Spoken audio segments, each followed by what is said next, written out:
Hola Pisces, Sun, Sagittarius, Moons. Welcome to your 2026 Sun Moon reading. If it resonates, consider a personal reading. Just click on my link tree in my bio. Text me at 646-902-5715. Otherwise, let's get to your reading and see what's going on for Pisces, Sun, Sagittarius, Moons. What do you see? What do they need to know for 2026? Can you please show me... Hold on. Can you please show me January, February, and March? January, February, and March. We have the Wheel of Fortune in the upright.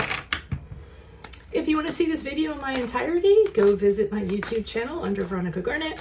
And if you want to see the extended reading, go to my Vimeo channel under Veronica Garnett. And then for April, May, June, we have the Queen of Swords in the reversed.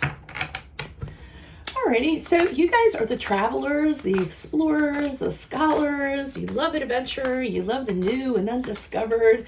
You're very lucky beings, so this makes you very courageous, very fearless. You like to take risks. You have incredible imagination. And also your Sagittariuses are really like to think very broadly. We have the Ace of Wands in the upright, and this is for July, August, and September. What do you have for October, November, and December? So the things to know, you often have very high goals for yourself. You're very artsy, you're very versatile, you're very creative. We end on the Five of Pentacles in the upright. You have incredible charm, and this tends to really appeal to people. So you always have that twinkle in your eye. You're very much an idealist, so you tend to idealize the world.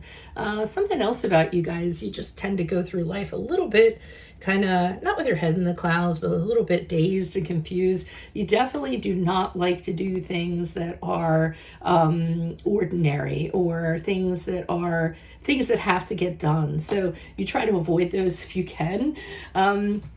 You have very good intuition. This allows you to avoid a lot of the pitfalls in life. So you want to make sure that you use it. You have very optimistic view. You don't see anything but a wonderful future for yourself. But the problem with that is sometimes you guys think that things are better than they actually are, because you have your head in the clouds majority of the time.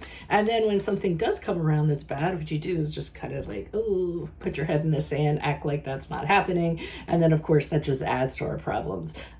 Not really the business type, not, CEO, manager, supervisor. I mean, some of you could be, but that's not really what you're prone to do, just because structure and organization and things of that nature are really alien to you. Okay, they're really difficult for you to do, and you just kind of like to move about and do what you like to do, and you like to dream and you like to drift. You really want to make sure that you make friends with people who are really grounded. So, earth signs are really great for that. People that are very disciplined, very focused. They'll kind of keep you on point. Once you kind of do that, there's really nothing you're not going to be able to do. It's really just kind of, like I said, lack the structure and focus to do that. So just a little bit about you to tell you about. Let's get to your actual reading here. So in January, February, and March, we have the Wheel of Fortune in the upright. Wheel of Fortune in the upright is an indication of something very fortuitous coming to you during those 3 months. It's usually when luck is on your side, and it can come up very unexpectedly. So it could be, for instance, you win the lottery, or some sum of money kind of comes to you. It could be that you run into somebody that you haven't seen in a very, very long time, whether that's been an ex or, something else. But whatever it is, it's fate, it's karma, it's a turning point in your life. So it's actually entering this new cycle where destiny actually intends you to be. But like I said, it's usually on the upside. It's usually very fortuitous. Now, in April, May, June, we have this Queen of Swords in the reverse. So the Queen of Swords in reverse typically to me is a person. The way that she is she's a little bit bitchy. She tends to be somebody who, or she or he, it doesn't have to be a particular gender, but they have the tendency to use their words to really kind of chop somebody down. This is somebody during this period of time that you are going to want nothing to do with, because you all are not about cruelty. You're not about mean people at all. So you're probably going to try to distance yourself from this person as much as possible.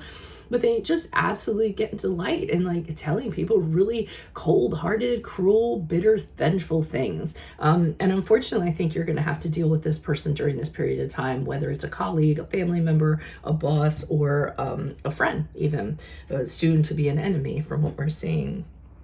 During the period of July, August, and September, we have the Ace of Wands here in the upright. So this is going to be a really good time, a good period of creativity for you. I feel as though you may have an idea that you kind of want to get off of the ground, and you're very excited about it, and you're putting all of your energies into it. The Ace of Wands for me is when there's a sense of urgency. I have to create now, and I'm going to put all my power into this. I'm very inspired. I want to make this happen, and it's going to happen now. And you're literally going to have this burst of energy and flying around and doing this wonderfully creative thing, whether it's a project, a hobby, an idea, or what have you. For some of you, this can actually be a love energy of a new romance coming in. So somebody could be coming in and saying, hey, what do you think? And you're going to have a wonderful chemistry with this person. And you're going to have butterflies and all the rest of that stuff that goes along with it. It's going to be a very passionate connection. Now, unfortunately, in October, November, December, with the Five of Pentacles in the upright, looks like you're going to get into a little bit of hardship during this period of time. It could be financial, it could be a relationship. You're going to have a really difficult time kind of putting one foot in front of the other, or you may kind of feel left out in the cold. Sometimes this card indicates poverty, it indicates loss. But we grow through what we go through. So my suggestion is to always push through the adversity. Do the best that you can and focus on the light at the end of the tunnel. Everything is not going to stay at a level 10 forever. It's just indicating that you may fall on hard times during this period of time. So that's what I have for you all. Make sure you view the extended video in my Vimeo channel under Veronica Garnett. I will be pulling clarifiers on all these cards, and I will be putting a card of advice in the center for you all for 2026. So hopefully I will see you there. Otherwise, best of luck to you, and I'll see you in my Vimeo channel. Adios, Sagittarius, Pisces Sun, Sagittarius Moons. Bye-bye.